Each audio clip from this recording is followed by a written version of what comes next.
Oke, selamat pagi, siang, sore, malam untuk Bapak dosen dan kakak-kakak asisten.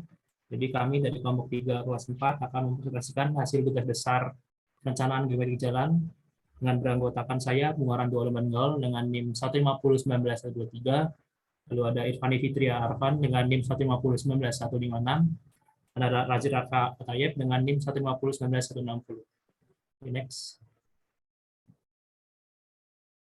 Jadi ini adalah tabel konten atau outline dari presentasi kami. Jadi yang pertama ada berisi tentang alternatif frase, yaitu tentang penjelasan singkat mengenai 3 alternatif frase. Lalu poin kedua ada kriteria perancangan, ini berisi tentang penjelasan mengenai kriteria perencanaan yang ditentukan. Lalu poin ketiga ada alignment horizontal, ini berisi tentang penjelasan mengenai tikungan pada alternatif frase terpilih. Lalu poin keempat ada alignment vertikal, ini berisi tentang penjelasan mengenai elevasi, desain, serta lengkung vertikal. Lalu ada drainase, jadi tentang penjelasan mengenai sistem drainase jalan. Lalu poin terakhir ada galian dan timbunan. Itu berisi tentang penjelasan mengenai galian dan timbunan pada alternatif frase yang terpilih. Oke, next. Jadi pertama-tama ada trase pertama. Oke, jadi di trase pertama ini kemiringan melintang rata-rata itu 6%. Sehingga dia diklasifikasikan sebagai medan datar. Nah, panjang trasenya itu 3,6 km dan bisa dilihat di gambar. Di sini ada 3 point of intersection. Dan jarak masing-masing P ini tuh sekitar 1 meter dan 1 kilometer. Dan pada trase ini juga tidak terdapat bukit atau lembah. Oke, selanjutnya adalah alternatif 2 dari trase 2, yaitu mengenai kemiringan rata-rata yang dimiliki yaitu sekitar 8%, lalu diklasifikasikan sebagai medan datar. Lalu panjang dari trase alternatif 2 juga sebesar 3,3 km dan sama juga dengan 3 PI. Lalu masing-masing PI memiliki jarak yang berbeda, yaitu di bawah 1 km. Dan pada trase alternatif 2 ini juga tidak melewati bukit maupun lembah. Oke, next. Nah, selanjutnya adalah alternatif trase ketiga. Jadi alternatif trase ketiga ini tuh memiliki kemiringan lintang rata-rata 7%, sehingga diklasifikasikan sebagai medan datar. Nah, di antara dua alternatif lainnya itu merupakan alternatif yang paling panjang ya. Panjangnya itu sekitar 3,9 kilo. Dan point of intersection-nya juga sama, ada sebanyak 3 buah, yang mana masing-masingnya tuh masing-masing point of intersection punya jarak yang cenderung sama, yang mana di bawah 1 km juga. Serta juga tidak melewati bukit ataupun lembah. Berdasarkan pemaparan yang sudah dilakukan, kelompok kami memilih trase 1. Jadi trase 1 ini dipilih atas beberapa pertimbangan. Nah, pertimbangan pertama itu ada keamanan dan kenyamanan. Jadi karena medannya datar, diharapkan jalan yang dibuat di trase 1 bakal lebih aman, dan selain itu dari segi biaya, karena dia medannya datar, paling datar, diharapkan galian dan timbunan yang dihasilkan bakal lebih sedikit, sehingga biaya yang dikeluarkan juga akan lebih sedikit. Selanjutnya ada kriteria perancangan. Nah, jadi sebelum kita menentukan kriteria perancangan, kita harus menentukan klasifikasi jalan itu. Nah, buat menentukan klasifikasi jalan ini ada beberapa poin nih, persyaratan yang harus dipenuhi. Nah, jadi yang pertama itu fungsi jalannya buat kelompok kami itu ditentukan, yaitu arteri kelas 2. Nah, terus yang kedua, kecepatan rencananya yang kami pilih adalah 80 km per jam. Yang ketiga, karena tadi kami memilih alternatif trase 1, maka medannya adalah medan datar. Terus yang keempat adalah persyaratan terkait LHRT, di mana LHRT pada tahun ke-0 itu bernilai sekitar 24.000 SMT per jam, dan LHRT pada tahun ke-20 adalah sekitar 54.000 SMT per jam. Nah, terus yang terakhir itu adalah persyaratan terkait jumlah lajur, di mana jumlah lajur untuk trase kami ditentukan pada tahun ke-0 dan tahun ke-20 adalah sama, yaitu dua lajur. Maka di sini konfigurasinya adalah 4 lajur, 2 arah, dan terbagi. Nah, terus di sini kita bakal nentuin klasifikasi jalannya. Jadi pertama-tama terdapat 2 opsi, yaitu jaringan jalan sekunder sama jaringan jalan primer. Nah, buat jaringan jalan sekunder itu ada 2 jalan yang memenuhi persyaratan, yaitu jalan raya sama jalan sedang. Nah, kalau jalan raya ini, kalau kita lihat LHRT-nya, batas LHRT itu jauh lebih besar daripada LHRT yang udah kita punya. Jadi kalau misalkan kita memilih jalan raya jaringan sekunder tuh kayak pemborosan banget. Nah, selanjutnya itu ada jalan sedang. Nah, jalan sedang ini tuh kecepatan rencana itu batas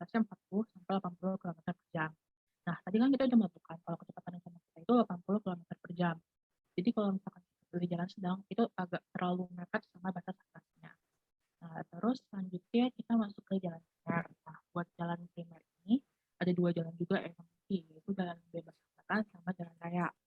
Nah, kalau jalan bebas hambatan itu batas atas LHR itu jauh lebih besar. Jadi kalau misalkan kita bikin ini sama kayak jalan sedang tadi, kesana itu terlalu boros. Jadi di sini kita memilih jalan raya. Nah, terus setelah ditentukan fungsi jalan, klasifikasi jalan, konfigurasi, dan kecepatan di sana didapat kriteria perancangan seperti pada di layar.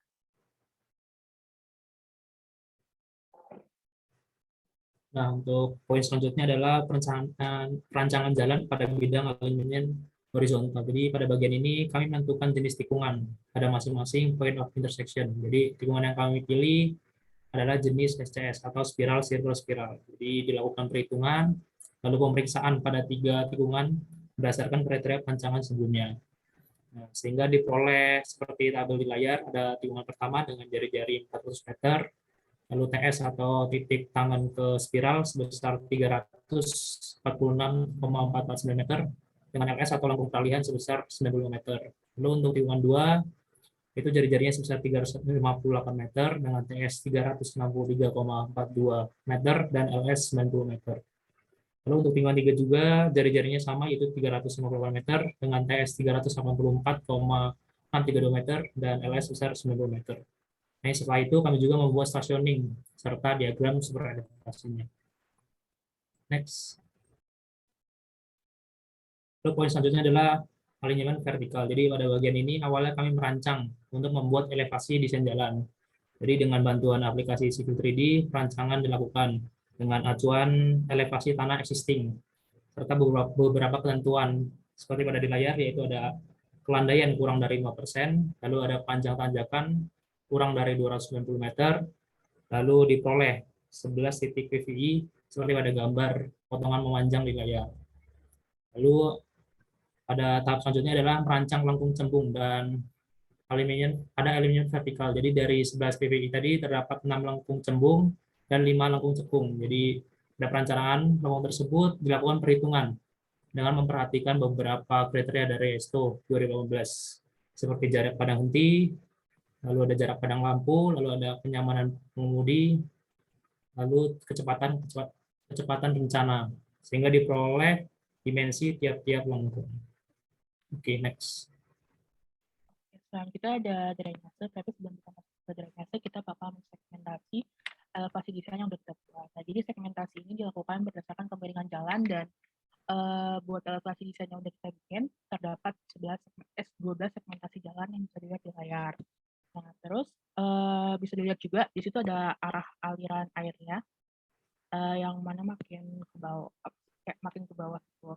Nah, terus selanjutnya juga ada gorong-gorong. Nah, gorong-gorong kalau di gambarnya bisa dilihat di kotak-kotak yang berwarna coklat tua. Nah, gorong-gorong itu akan menampung debit rencana dari saluran di atasnya. Jadi sebagai contoh nih, gorong-gorong yang berada paling awal, yang paling kiri, dia bakal menerima debit rencana dari saluran 1 sama saluran 2. Kita masuk ke drainase-nya. Jadi buat drainase ini pertama-tama kita tuh mulai dari perhitungan curah hujan bencana buat periode ulang 5 sama 10 tahun. Setelah dapat curah hujan rencana, kita menghitung debit bencana dengan periode ulang yang sama juga. Nah, setelahnya baru kita mulai bisa mendimensikan saluran drainase dan gorong-gorong.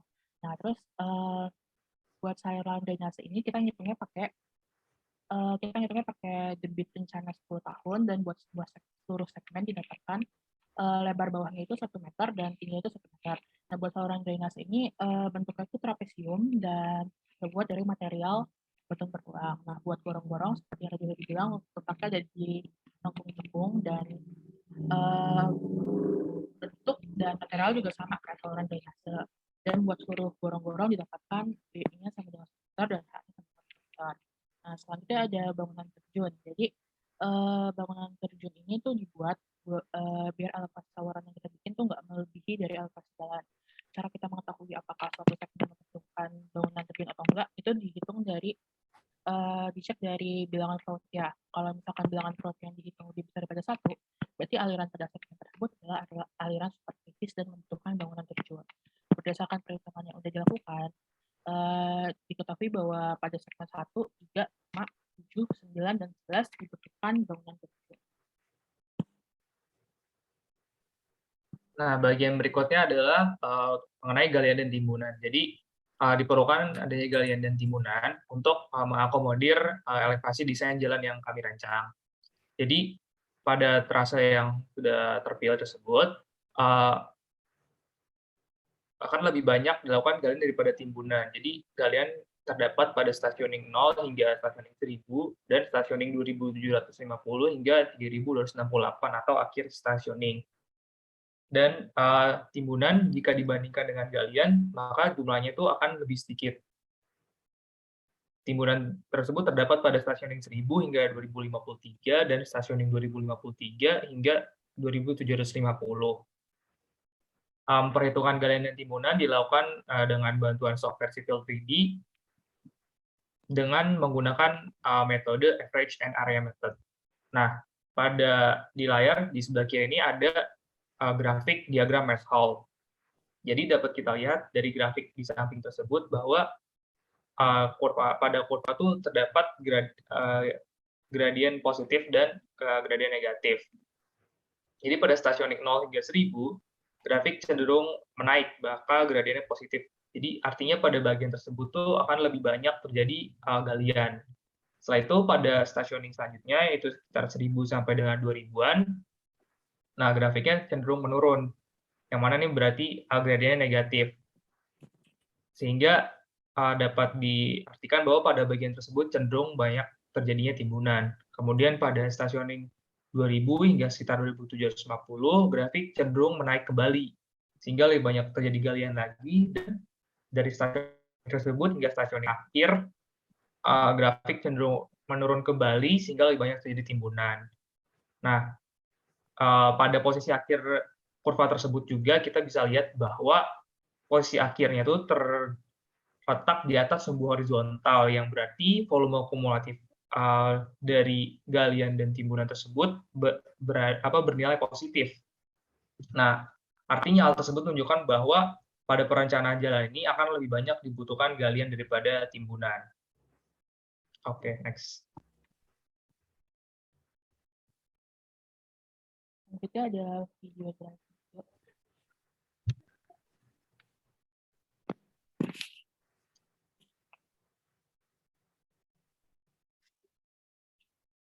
Nah, berikut ini merupakan video drive mode yang mensimulasikan pengemudi atau pengendara ketika melewati jalan yang kami desain. Ini masuk bagian pertama, yaitu bagian lurus mendekati tikungan pertama. Dapat terlihat bahwa jarak pandangnya dapat terlihat dengan baik.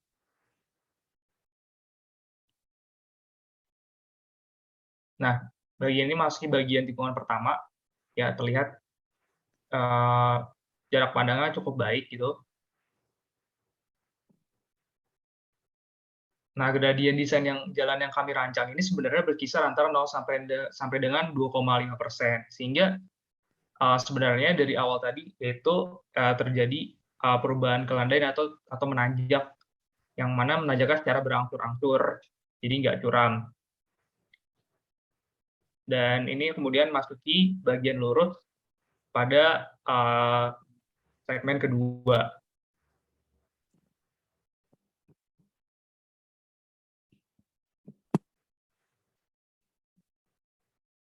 Kemudian ini masuki tikungan kedua, dapat terlihat juga pada video drive mode, jarak pandang terlihat dengan baik. Kemudian tikungan yang kami rancang menggunakan jenis tikungan SCS, sehingga dapat terlihat juga jari-jarinya cukup besar, sehingga pengendara juga lebih nyaman. Nah, selanjutnya ini masuki bagian lurus sebelum tikungan ketiga.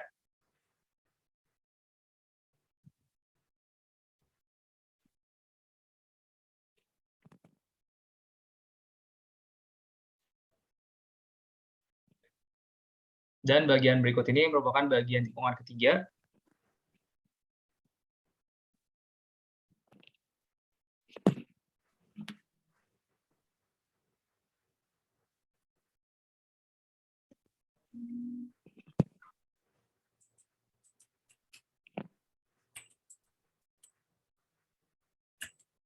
Nah, bagian berikut ini memasuki akhir dari tikungan ketiga dan menuju ke akhir stationing. Jadi pada bagian lengkung juga, lengkung tekung yang kami desain ini juga landai sehingga tidak ada hidden dip, serta desain jalan kami itu tidak membentuk lengkung vertikal searah yang berturut-turut sehingga aman dan nyaman bagi pengendara. Dan ini masuki bagian lurus terakhir hingga end stationing.